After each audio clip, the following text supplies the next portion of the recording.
1장 1절에서 2절까지의 말씀을 가지고 예수 그리스도의 택함 받은 흩어진 나그네라는 제목으로 여러분들과 말씀을 나누기 원합니다.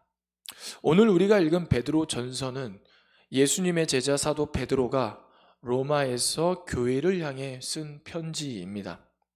베드로 전서 5장 13절 편지의 마지막에는 이렇게 고백합니다. 택하심을 함께 받은 바벨론에 있는 교회가 너희에게 문안하고 내 아들 마가도 그리하느니라. 아멘. 13절에 보면 택하심을 받은 바벨론에 있는 교회가 너희에게 문안하고 내 아들도 마가도 그리하니라 라고 고백합니다. 갑자기 신약 성경에 바벨론이라는 나라가 등장하게 되죠. 구약에 나오는 바벨론이라는 나라는 예루살렘 성전을 무너뜨리고 이스라엘 백성들을 포로로 잡아갔던 나라였습니다. 그래서 그 이스라엘 백성들이 그 전쟁에서 패배하고 나라를 빼앗김으로 말미암아 뿔뿔이 흩어지는 그런 아픔의 역사가 있습니다. 그런데 오늘 베드로는 그 바벨론을 갑자기 베드로 전서에서 등장시키고 있는 것이죠. 여기서 바벨론은 상징적으로 당시에 그리스도인들을 핍박하던 로마를 표현하는 것입니다. 그냥 로마라고 이야기하면 굉장히 더 많은 핍박을 받고 그리스도인들이 많은 아픔을 당하기 때문에 로마라고 지칭하지 않고 바벨론이라는 구약에 나오는 이스라엘 백성들을 포로로 끌어가고 이스라엘 백성들의 성전을 무너뜨린 그 나라를 상징적으로 로마로 이렇게 표현하는 것입니다. 그러한 상황 속에서 베드로는 로마의 핍박 속에서 예수 그리스도를 믿는 한 개인 혹은 예수 그리스도를 믿는 사람들이 모여있는 공동체, 곧 교회에게 격려의 편지를 보내고 있습니다. 우리 한번 1절 말씀을 다시 한번 읽어보겠습니다. 예수 그리스도 사도 베드로는 본도, 갈라디아, 갑바도기아, 아시아, 비두니아에 흩어진 나그네. 네. 베드로는 편지를 보냈는데 본도, 갈라디아, 갑바도기아, 아시아, 비두니아에 있는 교회에 편지를 보내고 있습니다. 여기에 5개 언급된 지명 모두 소아시아 지역에 속한 것으로서 베드로가 직접적으로 방문했다라고 된 기록은 사실 없습니다. 그런데 이 중 갑바도기아와 본도와 아시아의 경우는 베드로가 사도행전에서 성령의 충만함을 받고 하나님의 말씀 예수 그리스도의 그 복음을 전파했을 때 그때 그 복음을 받아들이고 예수 그리스도를 믿기로 작정하고 세례를 받았던 사람들 중에 갑바도기아, 본도, 아시아에서 온 사람들이 있었습니다. 그러니까 이 사람들이 베드로의 설교를 듣고 예수님을 구주로 모셔드리고 그것에서 끝나는 것이 아니라 자기가 살던 고향에 돌아가 그곳에서 하나님의 복음을 전하고 예수 그리스도의 복음을 전해 교회가 생겨나게 된 것입니다. 뿐만 아니라 베드로 그때 이제 사도행전에 나오지 않는 비두니아, 갈라디아의 같은 경우도 똑같죠.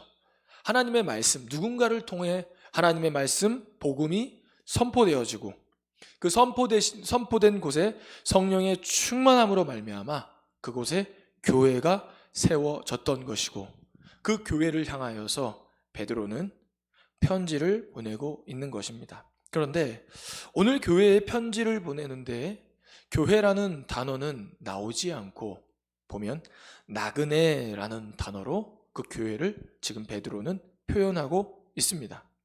본도, 갈라디아, 갑바도기아, 아시아, 비두니아에 있는 교회들에게 문안한다라고 이야기하지 않고 그곳에 있는 나그네라고 이렇게 이야기하고 있습니다.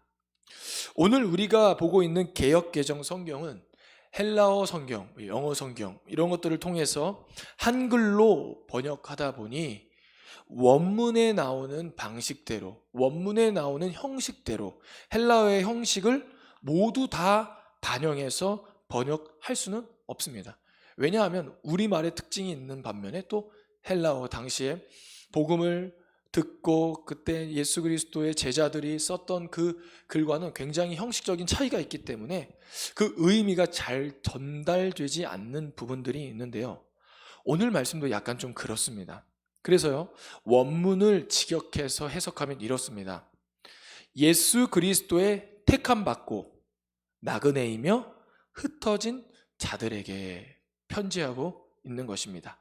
다시 한번 제가 읽어보면 예수 그리스도의 택함을 받고 나그네이며 흩어진 자들이다 라고 이렇게 순서대로 이렇게 설명하고 베드로는 그렇게 교회를 설명하고 있습니다. 그냥 단순히 여기 보면 흩어진 나그네 곧 하나님 아버지의 미리 하심을 따라 성령의 거룩하심으로 순종함과 예수 그리스도의 핏부림을 얻기 위하여 택하심을 받은 이러한 어순으로 된 것이 아니라 예수 그리스도의 택함 받고 나그네이며 흩어진 자들이다 라고 이렇게 교회를 명칭하고 그러한 교회를 향해 편지하고 있는 것이죠. 맞습니다. 교회는 먼저 예수 그리스도의 택함 받고 예수 그리스도를 믿는 자들은 첫째 택함 받은 자들입니다. 예수 그리스도께 택함 받은 자들이죠. 이 택함 받았다라는 단어 안에는요, 어떤 의미가 있냐면 뽑아내다, 뽑다라는 의미가 있습니다. 이 세상에서 하나님께서 저와 여러분을 구별하시고 분리해내시고 뽑아내셔서 교회로 세운 것이죠. 바로 그렇게 세워진 자들이 바로 저와 여러분인 것입니다. 창세기 12장에 가면 하나님은 아브라함을 죄된 세상 속에서 뽑아내서 선택하시고 부르십니다. 12장 전에는요, 11장 말씀에 바벨탑 이야기가 나옵니다. 그리고 11장 전에는 또 노아 홍수의 이야기가 나오죠.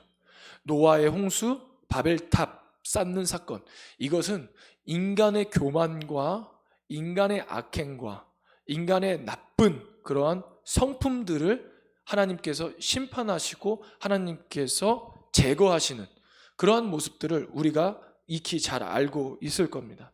생각하는 것, 계획하는 것, 모든 것이 악한 시대에 하나님께서 홍수로 말미암아 노아와 그의 가족들을 제외한 모든 사람을 심판하시고 멸하시죠.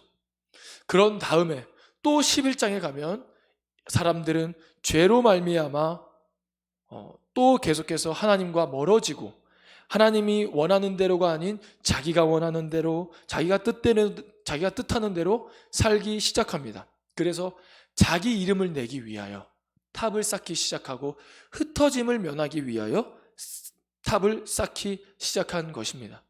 그러한 세상 속에서 그러한 인류 속에서 하나님은 아브라함이라는 한 사람을 택하셔서 뽑아내셔서 구별하셔서 분리하셔서 주님의 자녀로 삼으시고 그에게 내가 너에게 복을 줄 것이고 너를 통하여 이 땅에 복이 임할 것이다 라고 말씀하십니다. 이 땅에 복이 임한다라는 것은 하나님과 멀어짐으로 말미암아 사망이 생겨나고 아픔이 생겨나고 고통이 일어난 그 세상을 다시 하나님과 가까이 하게 만듦으로 말미암아 관계의 복을 회복하게 하심으로 말미암아 그 땅을 회복시키겠다는 하나님의 계획 가운데 아브라함을 선택하신 것입니다. 우리는 반드시 이 정체성 안에 굳게 서야 합니다. 저와 여러분은 그냥 예수 믿는 것이 아니라 그냥 운 좋아서 이 자리에 나와 예배하는 것이 아니라 바로 예수 그리스도께서 하나님께서 결정하시고 하나님의 주권 안에서 우리를 선택하셔서 이 세상에서 구별하시고 뽑아내셔서 분리시키셔서 우리를 택함 받았다라는 것입니다. 바로 우리는 이 정체성을 절대 잃어서는 안 됩니다. 만약 우리가 이 정체성을 잃게 되면 예수 그리스도의 택함 받은 백성으로 살아가는 것이 아니라 세상 사람들과 똑같이 이 땅에 소망을 두고 살아가기 때문입니다. 두 번째는 베드로는 우리 교회를 향하여서 나그네다라고 이렇게 설명하고 있습니다. 나그네는 지나가는 행인입니다. 그냥 어디에 정착하지 않고 정처 없이 그냥 길을 가는 사람을 나그네라고 이야기합니다. 예수 그리스도를 믿는 자들은 그 예수 그리스도를 내 삶의 구주로 모셔드린 그 교회는 바로 나그네라는 정체성을 가지고 살아가야 합니다. 나그네라는 것은요, 이 땅의 본향에 있는 것이 아니라, 이 땅에 소망을 두며 사는 것이 아니라 장차 이 땅에 임할 하나님의 나라에 소망을 두고 사는 자들이 바로 예수 그리스도를 믿는 교회들의 정체성입니다. 많은 사람들은 이 땅에 오래 살 것처럼, 이 땅에서 계속 안주할 것처럼 이 땅의 모든 것들을 모으며 살아가지만, 우리는 이 땅에 소망을 두는 것이 아니라 장차 이 땅에 온전히 회복될 그 하나님의 나라를 본향으로 삼고 고향으로 삼고 그렇게 나그네의 삶을 사는 사람들이 바로 저와 여러분인 것입니다. 그리고 우리가 소망해야 할 그 하나님의 나라는 베드로가 이렇게 설명하고 있습니다. 우리 4절 말씀을 같이 한번 읽어보겠습니다. 같이 읽겠습니다. 썩지 않고 더럽지 않고 쇠하지 아니하는 유업을 잊게 하시나니 곧 너희를 위하여 하늘에 간직하신 것이라. 아멘. 베드로는 이 유업, 나라, 하나님께서 우리에게 주시는 그 나라는 썩지 않고 더럽지 않고 쇠하지 않는 나라라고 이야기합니다. 반대로, 또 이와는 반대로 세상은 어떻습니까? 썩고 더러워지고 쇠하게 되는 것이죠. 우리가 하나님으로부터 받아야 할 유업, 나라는 바로 썩지 않고 더럽지 않고 쇠하지 않는 나라입니다. 오늘날 우리가 살아가는 이 땅에 영원한 것은 없습니다. 한때 우리를 기쁘게 하고 즐겁게 하고 우리를 웃음 짓게 하지만 순간일 뿐 언젠가는 썩어지고 더러워지고 쇠하게 되어 있습니다. 왜냐하면 이 세상은 반드시 죄가 들어옴으로 말미암아 사망에 이르기 때문입니다. 죄의 삭은 사망이기 때문입니다. 이 땅에 죄가 들어옴으로 말미암아 사망이 들어오고 그 사망으로 말미암아 반드시 이 세상은 썩고 더러워지고 쇠하게 되어 있습니다. 마치 생명이 끊어진, 숨이 끊어진 그 시체가, 사람의 시체가 썩어지고 더러워지고 쇠하는 것처럼 이 땅도 마찬가지라는 것입니다. 그런데 베드로는 이 땅에 진정으로 영원한 것이 하나 있는데 바로 그것은 바로 무엇이냐면 하나님의 말씀이다라고 이야기합니다. 그 말씀이 베드로전서 1장 23절에서 25절까지의 말씀에 나와 있는데요. 우리 같이 한번 읽어보겠습니다. 너희가 거듭난 것은 썩어질 씨로 된 것이 아니요 썩지 아니할 씨로 된 것이니 살아있고 항상 있는 하나님의 말씀으로 되었느니라. 그러므로 모든 육체는 풀과 같고 그 모든 영광은 풀의 꽃과 같으니 풀은 마르고 꽃은 떨어지되 오직 주의 말씀은 세세토록 있도다 하였으니 너희에게 전한 복음이 곧 이 말씀이니라. 아멘. 하나님의 말씀을 가진, 그리고 그 하나님의 말씀이 이 땅에 온전히 영원하다라고 합니다. 육체는 풀과 같고 육체는 모든 영광은 풀의 꽃과 같으니 풀은 마르고 꽃은 시든다. 이 세상은 마르고 떨어지지만 하나님의 말씀은 세세토록 영원부터 영원까지 계속될 것이다 라고 말씀하고 있는 것입니다. 그리고 그 말씀은 바로 우리가 믿는, 우리가 받아들인 바로 예수 그리스도의 복음인 것이죠. 그렇기에 그 하나님의 말씀으로, 복음으로 세워질 그 하나님의 나라, 그 나라는 영원할 것이며 더러워지지 않고 썩지 않고 쇠하지 않는 그 나라를 우리의 본향으로 삼고 살아가는 자들이 바로 저와 여러분, 교회라고 오늘 말씀하고 있습니다. 우린 이 땅에 나그네의 정체성으로 살아가야 합니다. 영원하신 하나님의 말씀을 가지고 이 땅에 하나님의 나라를 준비하는, 그 나라가 세워지기를 바라며 기도하고 하나님의 뜻을 이루며 나아가는 그러한 나그네의 삶을 살아야 한다는 것입니다. 세 번째로 우리는 흩어진 자들입니다. 1절 말씀에 흩어졌다라는 이 단어 디아스포라라는 헬라어를 사용하고 있습니다. 베드로전서 2장 23절 우리가 방금 읽었던 그 말씀에 보면 하나님의 말씀을 뭐에 비유하냐면 씨로 비유합니다. 너희가 거듭난 것은, 주님 안에서 새롭게 태어난 것은 썩어질 이 땅에 있는 씨로 된 것이 아니라 썩지 아니하고 영원한 하나님의 말씀 복음으로 거듭난 것이다 라고 이야기하고 있습니다. 23절에는 씨를 하나님의 말씀으로 비유하고 있는 것이죠. 그리고 또한 우리가 오늘 말씀에 보면 흩어졌다라는 이 단어는 두루 뿌리다라는 의미가 담겨져 있고, 그 뿌리다라는 그 의미 안에서, 그 단어에서 파생된 또 단어가 흩어졌다라는 것입니다. 씨를 뿌리다. 우리가 이 씨를 뿌리는 이야기는 우리가 너무나도 설교 말씀을 통해서 자주 들었던 내용이죠. 바로 사복음서에 나오는 씨 뿌리는 비유를 생각나게 합니다. 좋은 땅에 뿌려졌을 때 30배, 60배, 100배로 열매를 맺게 될 것이다. 그리고 그 씨는 하나님의 말씀이요, 그 하나님의 말씀을 받아들이고 믿고 순종하는 자들이 그러한 하나님의 열매를 30배, 60배, 100배로 맺게 될 것이다 라는 그 하나님의 나라를 예수님께서 설명하실 때 그 비유로 사용하고 말씀하셨습니다.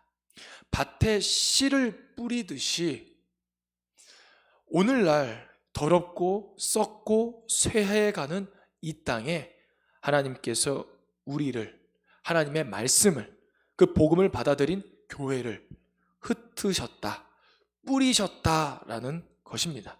맞습니다. 우리는 썩어지고 쇠하여지고 더러워진 이 세상을 하나님의 복으로, 하나님의 열매로 회복시키기 위해 뿌려진 씨앗입니다. 초대교회의 이야기는 우리가 사도행전 말씀을 통해서 우리가 살펴볼 수 있는데요. 예수님이 부활 승천하셔서 하나님 보좌 우편에 앉으시고 그 다음에 밑에서는 제자들이 열심히 성령이 임하기를 기도합니다. 그들이 기도했을 때 성령이 임하고, 성령이 임한 제자들은 더 이상 그 복음을 부끄러워하지 아니하고 주님의 복음을 담대히 전하게 됩니다.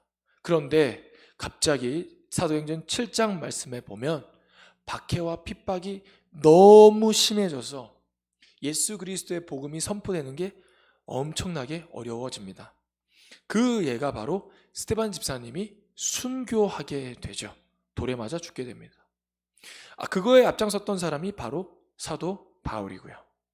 그리고 8장 1절에는 이렇게 고백합니다. 그날에 예루살렘에 있는 교회에 큰 박해가 있어 사도 외에는 12명의 제자 외에는 다 유대와 사마리아와 모든 땅으로 흩어지니라. 아멘. 예루살렘에 큰 박해가 있어 사도 외에는 모든 예수 그리스도를 믿는 자들이 그 박해로 말미암아 유대와 사마리아와 모든 땅에 흩어졌다라고 이야기합니다. 그냥 표면적인 외관상으로만 봤을 때는 예수 그리스도를 믿는데 많은 핍박을 받는구나 라고 그렇게 생각할 수 있습니다. 그러나 그 안에 하나님의 깊은 계획과 뜻이 있는데 그것은 바로 무엇입니까?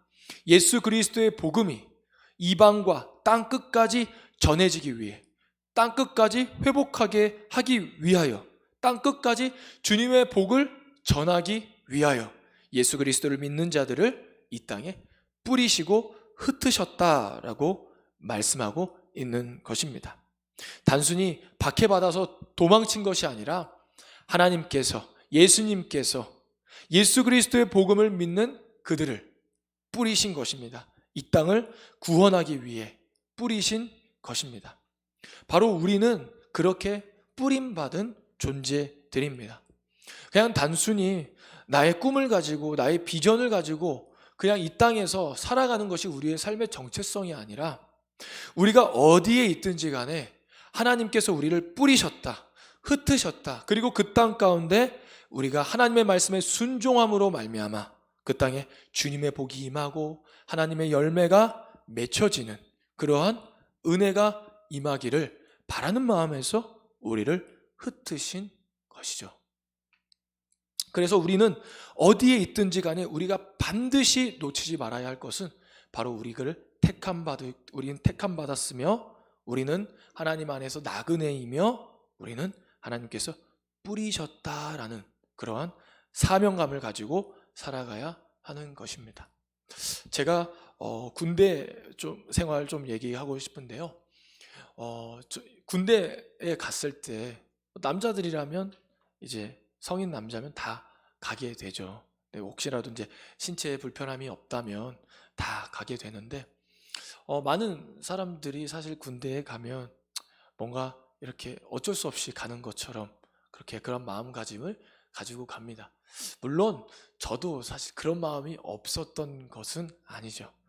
이제 학교에서 군사훈련을 받고 이렇게 ROTC를 통해서 이렇게 장교로 이렇게 복무를 하고 이제 군생활을 마쳤는데 제 안에 그런 마음들이 있었습니다. 하나님께서 나를 이곳에 보내셨다, 흩으셨다 라는 그러한 마음을 가지고 열심히 복음을 전했다기보다 그냥 그냥 이렇게 입으로 말하는 것들이 이렇게 참 용기 있지 않아서 그냥 믿는다고는 이야기하지만 내 삶 속에 하나님의 말씀을 잘 지켜가면서 이렇게 군 생활을 했는데요.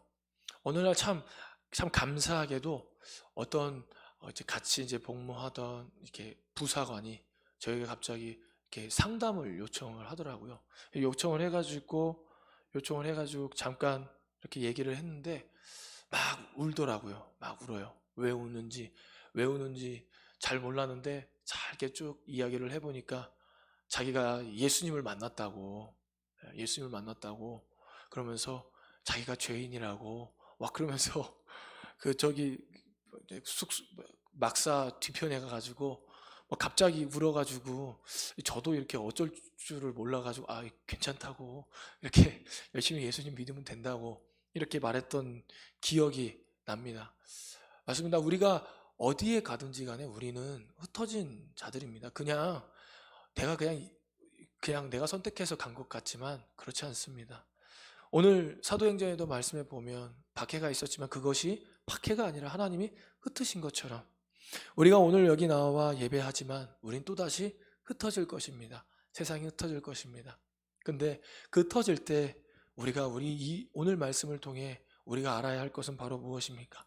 하나님이 흩으셨고 그 땅 가운데 우리가 말씀이 되어 하나님의 복음이 되어 그 땅에 심기어질 때 반드시 하나님께서 열매를 맺어 준다라는 것입니다. 바라옵기는 저와 여러분이 교회라는 이 베드로가 말하는 택함 받고 나그네이며 흩어진 자들이다라는 이러한 정체성을 절대 잊지 않고 우리의 마음에 깊이 새겨 이 땅에 하나님의 교회, 주님의 교회, 주님을 기쁘시게 하는 교회가 되기를 주님의 이름으로 소망합니다. 기도하겠습니다. 하나님 감사합니다. 하나님 우리를 많은 이 세상 사람들 가운데 우리를 하나님의 의지대로 주권에 의해서 우리를 뽑아내시고 분리하시고 구별하셔서 선택하시고 택해 주신 것 너무 감사합니다. 거기서 끝나는 것이 아니라 우리에게 하나님의 나라라는 영원할 그 나라를 우리에게 유업으로 주시니 너무나도 감사합니다. 그 유업을 바라보며 그 유업을 나의 삶의 본향으로 생각하며 나그네의 삶을 살아가게 하여 주시옵소서. 뿐만 아니라 우리 마음 안에 새겨진 그 복음을 붙잡고 하나님이 흩으시는 곳에 나아가 주님 안에 심기어져서 그 땅에 하나님의 열매를 30배, 60배, 100배로 맺어 주님을 모르는 자녀들이 주님과 가까워지고 그 관계의 복으로 말미암아 죄된 이 세상이 회복되어지고 하나님의 나라로 나아갈 수 있게끔 주님 우리가 그렇게 쓰임받는 그러한 사명을 가지고 나아가는 주님의 자녀를 되게 하여 주시옵소서. 감사하며 예수님의 이름으로 기도드립니다. 아멘.